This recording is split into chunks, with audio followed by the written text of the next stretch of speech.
ഓരോ കോമ്പറ്റീഷനിലും എഫേർട്ടിന് വളരെയധികം പ്രാധാന്യമുണ്ട്. നമ്മൾ എത്രത്തോളം എഫേർട്ട് ഇടുന്നു അതുപോലെ ഇരിക്കും നമ്മുടെ വിജയം. ഇന്ന് വിജയിച്ചിട്ടുള്ള ഓരോ വ്യക്തികളും അവരുടെ പുറകിൽ എന്ന് പറഞ്ഞാൽ നല്ലൊരു എഫേർട്ടാണ്.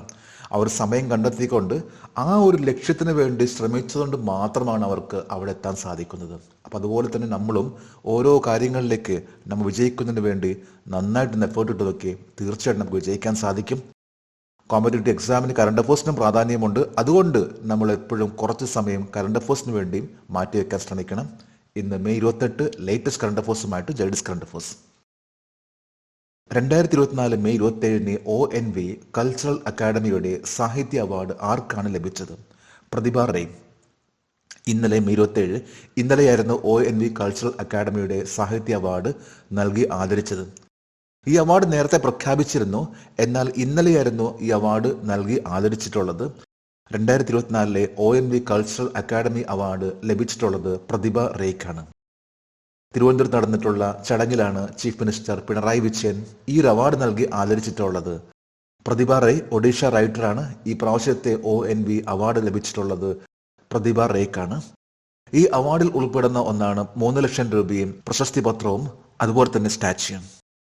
1931 മെയ് 27 ONV കുറുപ്പ് ജനിച്ചത്.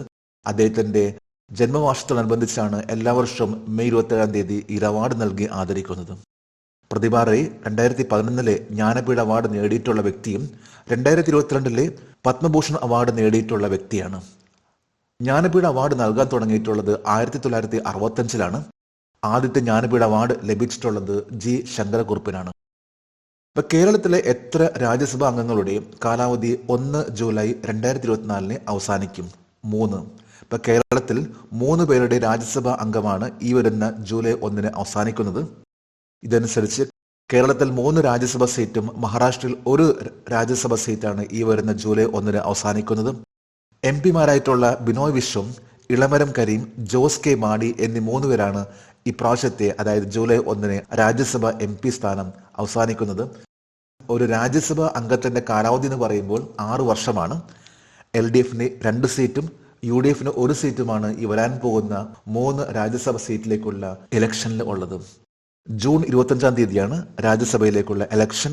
ബിനോയ് വിശ്വം, ഇളമരം കരീം, ജോസ് കെ മാണി എന്നിവരുടെ സ്ഥാനത്തേക്കുള്ള ഇലക്ഷൻ ആണ് വരാൻ പോകുന്ന ജൂൺ 25. UK ആസ്ഥാനമായുള്ള ഓഫ് ഷോർ റിന്യൂവബിൾ ഓപ്പറേറ്ററായ നോർത്ത് സ്റ്റാർ ഷിപ്പിംഗിൽ നിന്ന് അന്താരാഷ്ട്ര ഓർഡർ നേടിയ ഇന്ത്യയിലെ ഏത് കപ്പൽ നിർമ്മാണ കമ്പനിയാണ്? Cochin shipyard limited, CSL. Cochin shipyard ലിമിറ്റഡിന് ഒരു ഇന്റർനാഷണൽ ഓർഡർ ആണ് ലഭിച്ചിട്ടുള്ളത്. ഈ ഓർഡർ ലഭിച്ചിട്ടുള്ളത് നോർത്ത് സ്റ്റാർ ഷിപ്പിംഗ് കമ്പനിയിൽ നിന്നാണ്. UK ആസ്ഥാനമായിട്ടുള്ള ഒരു റിന്യൂവബിൾ ഓപ്പറേറ്റർ ആണ് നോർത്ത് സ്റ്റാർ ഷിപ്പിംഗ് കമ്പനി. ഈ ഒരു കമ്പനിയാണ് കൊച്ചിൻ ഷിപ്പ്യാർഡിന് ഇന്റർനാഷണൽ ഓർഡർ നൽകിയിട്ടുള്ളത്. അപ്പോൾ കൊച്ചിൻ ഷിപ്പ്യാർഡിനെ കുറിച്ച് പറയുകയാണെങ്കിൽ നല്ലൊരു പ്രൂവൺ റെക്കോർഡുള്ള ഒരു ഇന്ത്യയിലെ ഏറ്റവും ടോപ്പ് ലെവലിൽ നിൽക്കുന്ന ഒരു ഷിപ്പിംഗ് കമ്പനിയാണ്. നമുക്ക് വളരെയധികം അഭിമാനിക്കാവുന്ന ഒന്നാണ് INS വിക്രാന്ത്. 2022 സെപ്റ്റംബർ 2 കമ്മീഷൻ ചെയ്തിട്ടുള്ള INS വിക്രാന്ത് ഇത് നിർമ്മിച്ചിട്ടുള്ളത് Cochin shipyard ലിമിറ്റഡിലാണ്.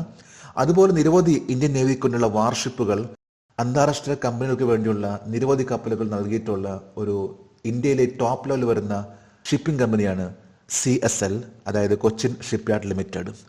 1972 April 29 Cochin shipyard limited സ്ഥാപിതമായിട്ടുള്ളത്. ഇപ്പോഴത്തെ ചെയർമാനും MDയുമാണ് Madhu S Nair. Indian army അവരുടെ ആദ്യത്തെ ഹൈഡ്രജൻ ഫ്യൂവൽ സെൽ ബസ് ഏത് കമ്പനിയിൽ നിന്നാണ് വാങ്ങിയത്? Indian oil corporation limited. അപ്പോൾ ഇന്ത്യൻ ആർമി അവരുടെ ആദ്യത്തെ ഹൈഡ്രജൻ ഫ്യൂവൽ സെൽ ബസ് വാങ്ങിയിട്ടുള്ളത് ഇന്ത്യൻ ഓയിൽ കോർപ്പറേഷൻ ലിമിറ്റഡ് എന്നാണ്. ഈ കഴിഞ്ഞ ദിവസം അതായത് മെയ് 27 ഇന്ത്യൻ ആർമിക്ക് ആദ്യത്തെ ഹൈഡ്രജൻ ഫ്യൂവൽ സെൽ ബസ് ലഭിച്ചിട്ടുള്ളത്.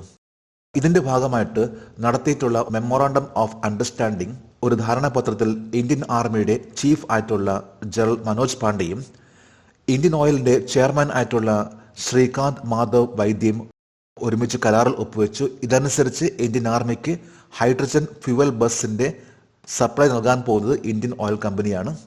ജനറൽ മനോജ് പാണ്ഡെയെ കുറിച്ച് പറയുകയാണെങ്കിൽ ഈ കഴിഞ്ഞ ദിവസങ്ങളിൽ പത്രങ്ങളിൽ വന്നിരുന്നു അദ്ദേഹത്തിന് 1 മാസം കൂടി ഇന്ത്യൻ ആർമിയിൽ എക്സ്റ്റൻഷൻ ലഭിച്ചിരിക്കുകയാണ്.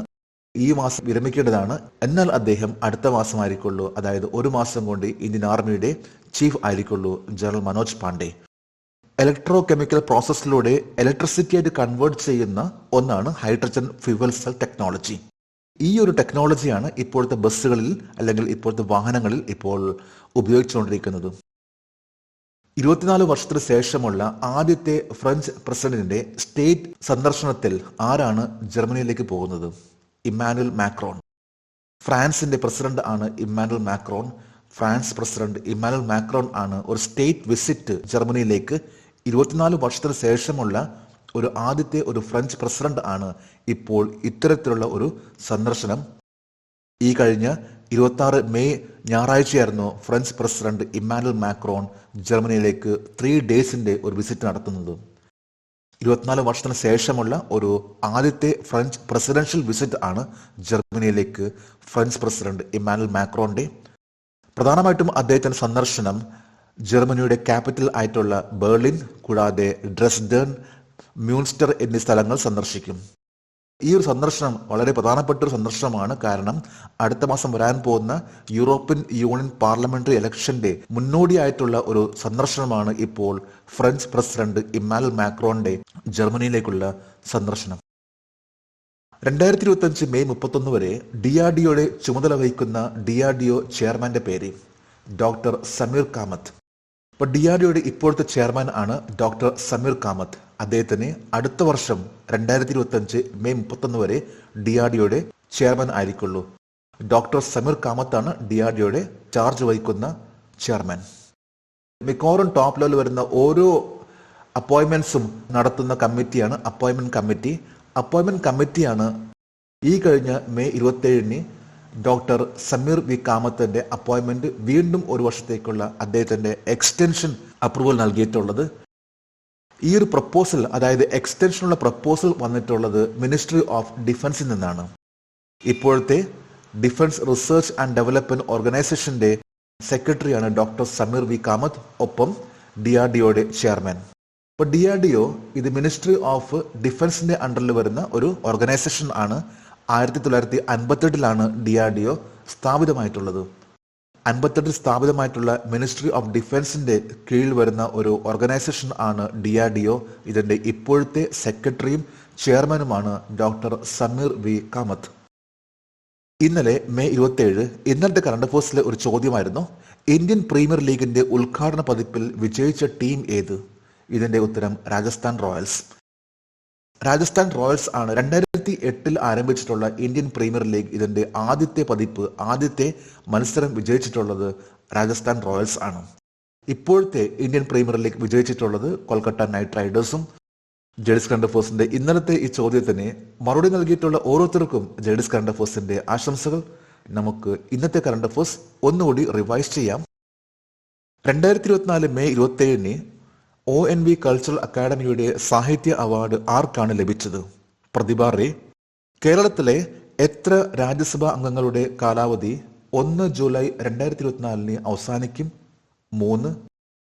UK ആസ്ഥാനമായുള്ള ഓഫ്ഷോർ റിന്യൂവബിൾ ഓപ്പറേറ്ററായ നോർത്ത് സ്റ്റാർ ഷിപ്പിംഗിൽ നിന്ന് അന്താരാഷ്ട്ര ഓർഡർ നേടിയ ഇന്ത്യയിലെ ഏത് കപ്പൽ നിർമ്മാണ കമ്പനിയാണ്? Cochin shipyard limited. ഇന്ത്യൻ ആർമിയുടെ അവരുടെ ആദ്യത്തെ ഹൈഡ്രജൻ ഫ്യൂവൽ സെൽ ബസ് ഏത് കമ്പനിയിൽ നിന്നാണ് വാങ്ങിയത്? Indian oil corporation limited. 24 വർഷത്തിന് ശേഷമുള്ള ആദ്യത്തെ ഫ്രഞ്ച് പ്രസിഡന്റിന്റെ സംസ്ഥാന സന്ദർശനത്തിൽ ആരാണ് ജർമ്മനിയിലേക്ക് പോകുന്നത്? Emmanuel Macron. 2025 മെയ് 31 വരെ DRDOയുടെ ചുമതല വഹിക്കുന്ന DRDO ചെയർമാന്റെ പേര് ഡോക്ടർ സമീർ കാമത്ത്. ഇന്ന് മെയ് 28 ഇന്നത്തെ കറണ്ട് അഫയേഴ്സിലെ ഒരു ചോദ്യമാണ്, 2023-24 സാമ്പത്തിക വർഷത്തിൽ ഇന്ത്യയുടെ ഏറ്റവും വലിയ വ്യാപാര പങ്കാളിയായി മാറിയ രാജ്യം ഏതാണ്? 3 ഓപ്ഷൻസ് ആണ് നൽകിയിട്ടുള്ളത്. ഈ ചോദ്യത്തിന്റെ ഉത്തരം അറിയാമെങ്കിൽ ഇന്നത്തെ കറണ്ട് അഫയേഴ്സിന്റെ കമന്റ് ബോക്സിൽ രേഖപ്പെടുത്തുവാൻ അഭ്യർത്ഥിക്കുന്നു. നാളത്തെ കറണ്ട് അഫയേഴ്സിൽ ഇതിന്റെ ഉത്തരം ഉണ്ടായിരിക്കും. ലേറ്റസ്റ്റ് ആയിട്ടുള്ള ഓരോ കാര്യങ്ങൾ അറിയുന്നോറുമാണ് നമ്മുടെ കോൺഫിഡൻസ് വർദ്ധിക്കുന്നത്. അതിനുവേണ്ടി ആ കോൺഫിഡൻസ് വർദ്ധിപ്പിക്കണമെങ്കിൽ നമ്മൾ സമയം കണ്ടെത്തിയേ പറ്റൂ, പ്രാക്ടീസ് ചെയ്തേ പറ്റൂ. എന്നാൽ മാത്രമേ നമുക്ക് വിജയിക്കാൻ സാധിക്കുകയുള്ളൂ. നമുക്ക് നാളെ വീണ്ടും പുതിയ കറണ്ട് അഫയേഴ്സുമായിട്ട് കാണാം. Thank you very much.